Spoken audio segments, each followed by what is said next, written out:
अब प्रार्थना किस किस चीज से करनी चाहिए ये हम देखेंगे। दूसरा, प्रार्थना कैसे करनी चाहिए। तीसरा, प्रार्थना क्यों करनी चाहिए। चौथा, प्रार्थना कब करनी चाहिए।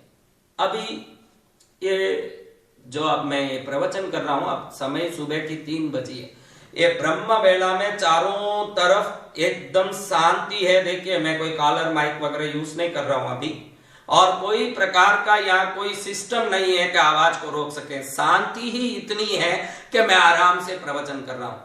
इस शांत वेला में ब्रह्मांडीय ऊर्जा बिना कोई अवरोध पूरी दुनिया में चारों तरफ फैली होती है। इसीलिए शास्त्र ब्रह्म मुहूर्त में उठना और ब्रह्म मुहूर्त में भजन पूजन जप साधना करने को बहुत महत्वपूर्ण मानता है। इस समय में अगर कोई उठ के साधना करते हैं, कहते हैं कि हिमालय से लेके विश्व के गिरनार जैसे गुफाओं में रहे हुए सिद्ध पुरुष, गिरनार के बारे में आप सुने होंगे, तो हजारों वर्षों से जीवित सिद्ध पुरुष गिरनार की गुफाओं में रहते हैं। ये पूरी दुनिया मानती है, मात्र भारतवासी नहीं मानते। विदेश से आए कितने ही बड़े बड़े वैज्ञानिक ने माना कि भाई यहाँ बहुत उम्र तक जीने वाले रहते हैं।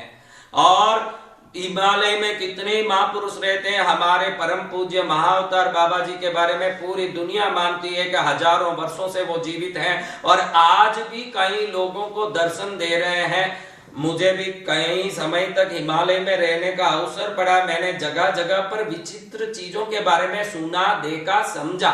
तो आप ध्यान रखिएगा, आपको सात्विक वस्तुओं का मांग करना हो, समृद्धि आदि राजसिक वस्तु का मांग करना हो, और इस संसार में आपकी अज्ञान दूर हो और ज्ञान का प्राकट्य हो और विभिन्न प्रकार के संकटों से मुक्ति हो, ऐसे तामसिक प्रार्थना करनी हो, तो इन सभी प्रार्थनाओं में ब्रह्म मुहूर्त में उठ करके निरंतर अगर कुछ दिन तक कोई एक ही बार एक ही प्रकार का प्रार्थना करता हो, एक ही समय में, उस समय में एक प्रकार का वस्त्र पहना हो, एक दिशा में बैठा हो, एक प्रकार का आसन लगाया हो, तो उसकी प्रार्थना निश्चित रूप से तुरंत पूरी होगी। क्योंकि उसके मन में उस समय निकलने वाला तरंग बाकी समय से भी अधिक जागृत और ऊर्जावान रहती है। क्योंकि मनुष्य योग साधना से, ध्यान से, विभिन्न अभ्यास से मन को पूर्ण रूप से तीक्ष्ण नहीं बना पाता है। मन की शार्पनेस कमजोर होती है, भटकता मन वाला होता है। वो व्यक्ति भी ब्रह्म मुहूर्त में अगर ध्यान करता है तो वो ब्रह्म मुहूर्त का ध्यान उसके जीवन को सर्वोत्तम बनाने वाला बनता है। उसकी हर इच्छा को पूरी करने की ताकत उसके अंदर ही प्रकट होने लगती है। सुबह सुबह जब 3, साढ़े 3 बजे उठ के 5 बजे तक अगर ध्यान करे, कम से कम 15 मिनट, 4 बजे तक आधा घंटा भी ध्यान करें, कुछ ईश्वर की प्रार्थना करें, अपनी इच्छाओं को ईश्वर पर बोलें, तो उन वस्तुओं को अपने जीवन में पाने की उसका सामर्थ्य, ज्ञान और ताकत तीनों उसमें बढ़ जाते हैं। और फिर देखिएगा, प्रार्थना करने के लिए सर्वश्रेष्ठ समय अगर माना जाता है संधि काल को, जिसको संध्या काल माना जाता है। संध्याएं 4 होती है, प्रातः संध्या, मध्याह्न संध्या, साय संध्या, निशी संध्या।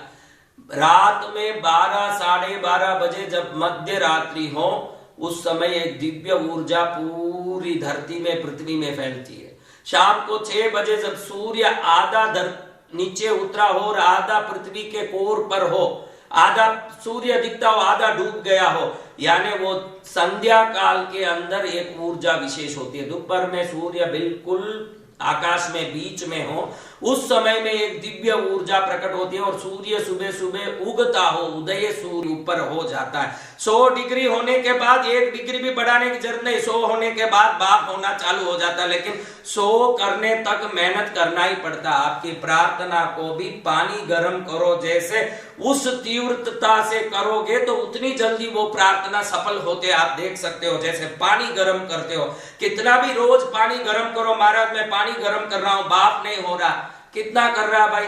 30 डिग्री रोज करता हूं। अब आप समझो 30 डिग्री रोज करे और बंद कर दो कि उसको बाफ होना ही पड़े।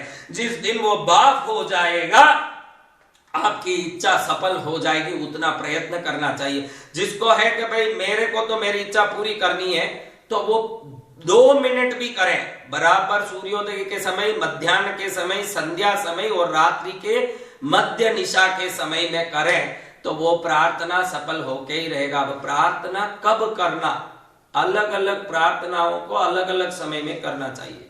आपके मन में कोई डर हो और वो डर घर कर गया और अब आप चाहते हैं कि शत्रु भय नहीं हो, ये संकट नहीं हो, मेरे जीवन में परेशान नहीं हो, ये प्रार्थनाओं को विशेष करके शनिवार के दिन करना चाहिए, क्योंकि शनि ग्रह की ऊर्जा शनिवार के दिन अधिकतर पृथ्वी के नजदीक विशेष रूप से प्रकट होती है। तो उस दिन किए हुए प्रार्थनाओं में निर्भयता प्राप्त होती है। अगर शनिवार के दिन आपको कोई डर संबंधी, दुख संबंधी, शत्रु भय संबंधी प्रार्थना करनी है, विशेष करके शनिवार को अपने इष्ट देवता, कुल देवता की पूजा करके वहां प्रार्थना करोगे शनिवार के दिन, तो आप देखोगे, इसीलिए लोग शनि को न्याय के देवता मानते हैं, शनि को हिम्मत के देवता मानते हैं, क्योंकि शनिवार निर्भयता देने वाली तरंगों को पृथ्वी पर छोड़ता है। इसलिए और अपने बल को बढ़ाना है, पराक्रम बढ़ाना है, आरोग्य बढ़ाना हो, खास करके जिनके घुटने दुखते हो, शरीर में बीमारी घड़ी घड़ी लगती हो, इम्यूनिटी कम हो, इन्फेक्शन घड़ी घड़ी आती हो, रविवार के दिन अपनी इष्ट की पूजा विशेष रूप से करें तो वो ज्यादा फायदा करता है। और जो शांति चाहते हैं, घर में अशांति है, परिवार में एकता नहीं है, बच्चे कहने नहीं मान रहे हैं, कोई आउट ऑफ लाइन है, तो अपने कुल देवी इष्ट देवता की पूजा सोमवार के दिन करें। आप उस दिन प्रार्थना करें तो शांति लाने में चंद्र का बहुत महत्वपूर्ण भाग। कुछ आपको फल फूल चढ़ाना, धूप दीप करना अपने इष्ट उपास्य देवता की तो करो, ये भी नहीं करना तो उन दिनों में आप शांत बैठ के अपनी मन की बात प्रकृति को, ब्रह्मांड को बोलो और ईश्वर से प्रार्थना करो कि मुझे ये वस्तु से छुटकारा दें और ये वस्तु देने की कृपा करें। ऐसे